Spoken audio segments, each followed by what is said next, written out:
오늘 누가복음 15장에서는 하나님께서 죄인들의 회개를 얼마나 기뻐하시는가 하는 사실을 우리에게 가르쳐 주십니다. 세 가지의 비유를 통해서 설명해 주십니다. 예수님의 말씀을 들으러 세리와 죄인들이 가까이 나왔습니다. 그런데 바리새인과 서기관들이 이 모습을 보고 예수님을 원망합니다. 이 사람 예수님이 죄인을 영접하고 음식을 같이 먹는다. 오늘날 우리의 관점에서는 죄인들이 예수님을 믿고 구원 얻으면 참 기쁠 것 같습니다. 하지만 당시에 바리새인과 서기관들은 예수님이 죄인들과 어울리는 것을 기분 나빠했습니다. 이것은 다르게 표현하면 자신들이 특별 대우를 받지 못하는 것에 대한 불만입니다. 바리새인들은 자신들이 율법을 잘 지키는 의인이라고 생각했습니다. 죄인이나 세리와 자신은 근본적으로 다른 부류의 수준 낮은 사람이고, 그리고 자신들은 수준 높은 사람이라고 생각했습니다. 그런데 예수님이 자신들은 특별히 잘 해주는 것 같지 않으면서 오히려 이 죄인들에 대해서 특별한 관심과 사랑을 가지고 잘 대하니까 그게 마음에 들지 않았던 것입니다. 예수님께서는 이 바리새인들은 깨닫게 해주시려고, 잘못된 생각을 고쳐주시려고 이 세 가지의 비유를 말씀하십니다. 먼저 첫 번째 비유는 잃어버린 양을 찾는 비유입니다. 3절로 7절입니다. 양을 100마리 키우는 사람이 한 마리를 잃어버리면 그 잃어버린 양을 찾아서 떠납니다. 그러다 발견하면 너무 기뻐서 그 친구들과 함께 잔치를 벌이며 즐거워할 것입니다.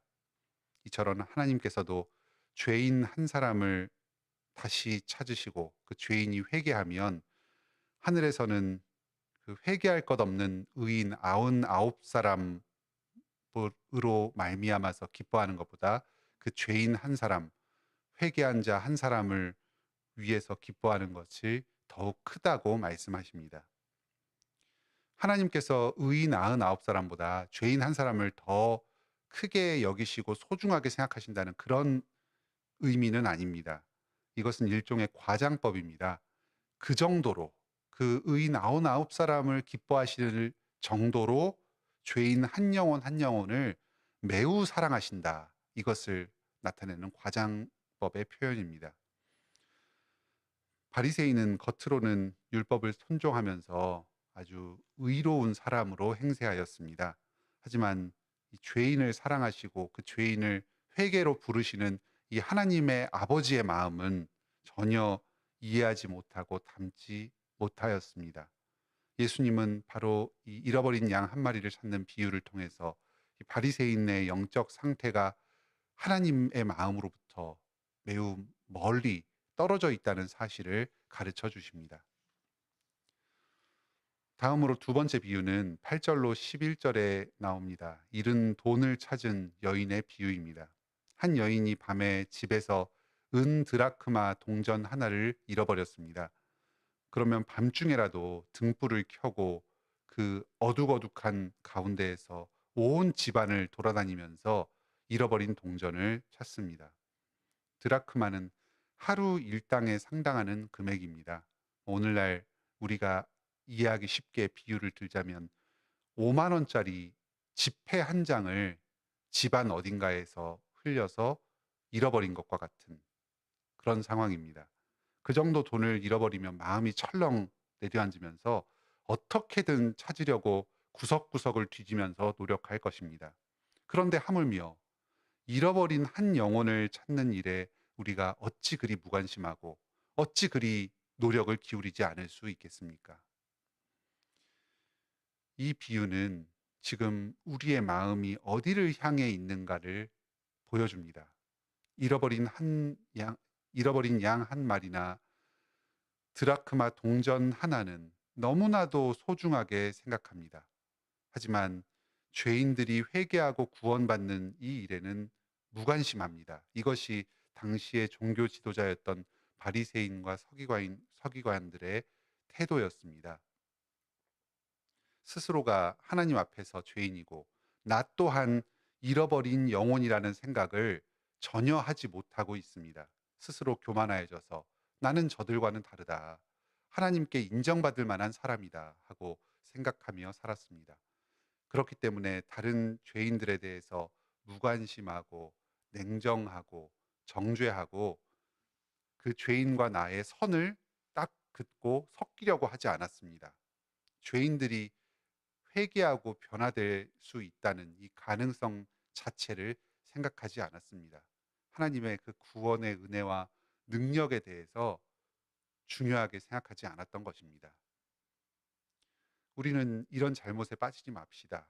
항상 스스로가 하나님 앞에서 죄인이고 오직 하나님께서 우리를 찾아주시고 은혜 베풀어 주시고 용서해 주셨기 때문에 하나님의 백성으로 교회 회원으로 받아들여졌다는 이 사실을 항상 잊지 않고 기억합시다.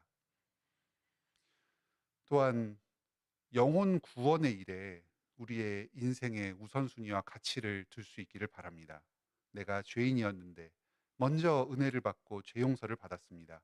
그러므로 다른 사람들도 함께 이 은혜에 동참하도록 도와줍시다. 우리 관악교회가 죄인을 환대하고 죄인의 영혼을 구원하기에 힘쓰고 그 일을 위해서 헌신하는 은혜의 공동체가 되기를 바랍니다. 세 번째 비유는 돌아온 탕자의 비유입니다. 이 비유는 아주 중요합니다.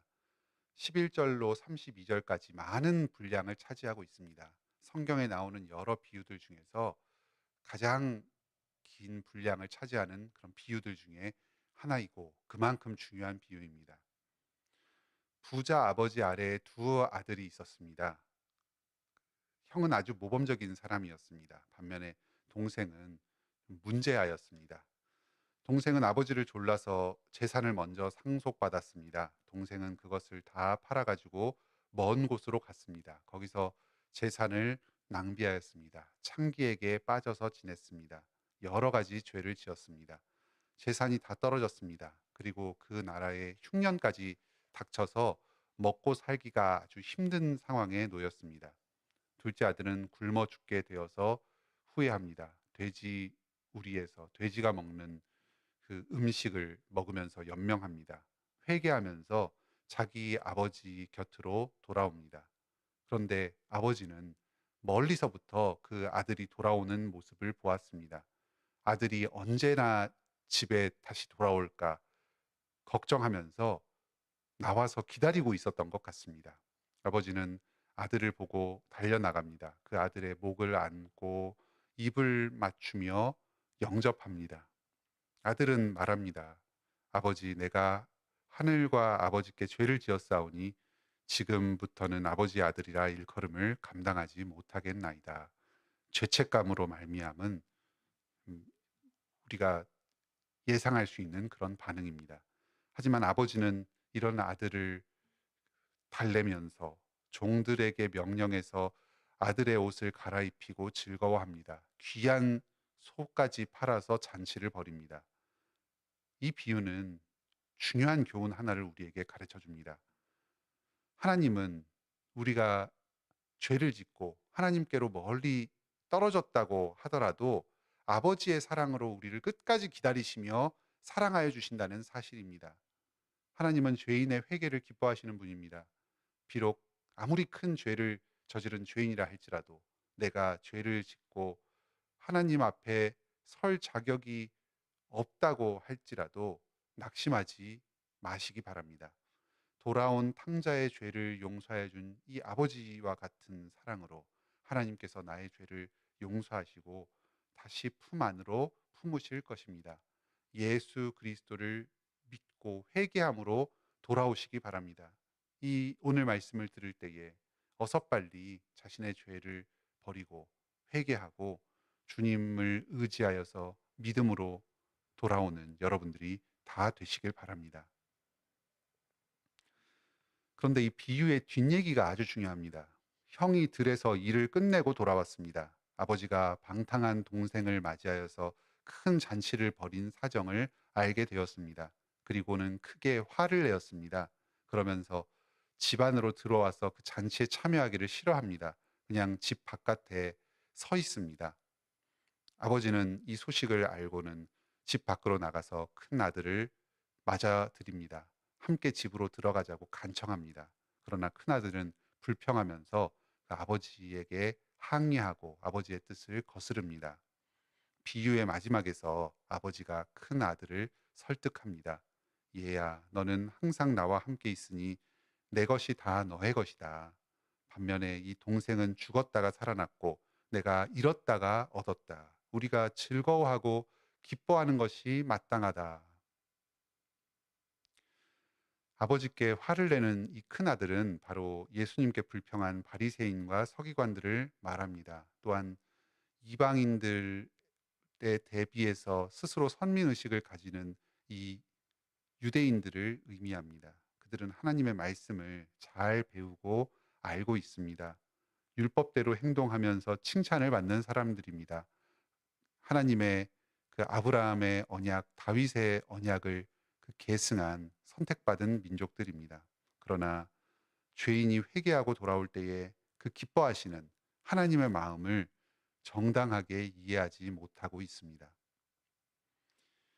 이 자들은 하나님의 집에 거하는 것 그 자체가 우리가 누릴 자격 없는 하나님께서 값없이 베풀어 주신 은혜라는 사실을 알지 못하고 있습니다. 하나님께 칭찬받고 물질적인 축복을 누리고 사람들의 인정을 받는 것을 더욱 소중하게 여깁니다.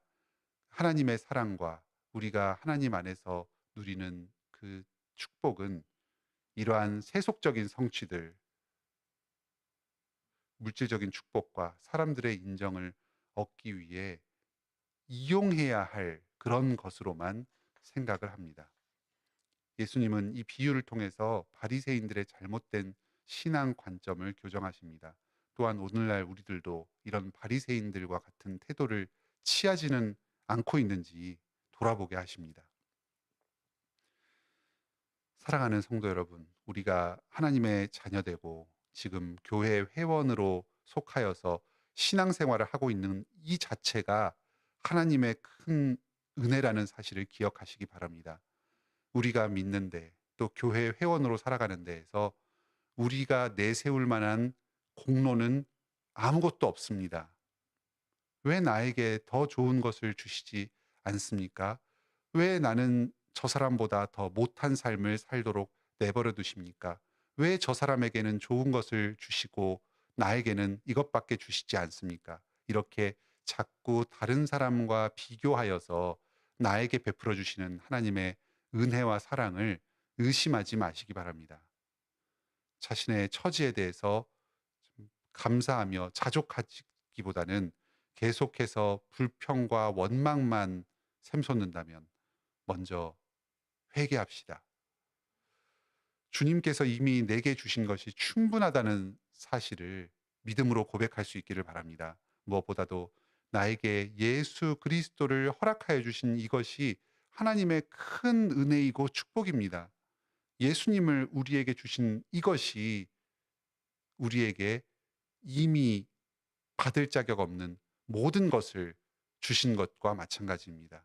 어떠한 상황 가운데서도 오직 주님 한 분만으로 기뻐하고 만족하며 즐거워할 수 있기를 바랍니다. 죄를 많이 지은 사람들이 하나님께 돌아오는 것을 기뻐합시다. 죄인들을 불쌍히 여깁시다. 주변 사람들이 회개할 때에 그들의 잘못을 덮어줍시다.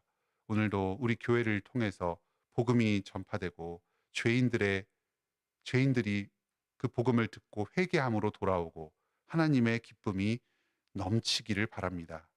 우리도 그 하나님의 충만한 기쁨 가운데 거하며 참여하는 복된 하루가 되기를 바랍니다.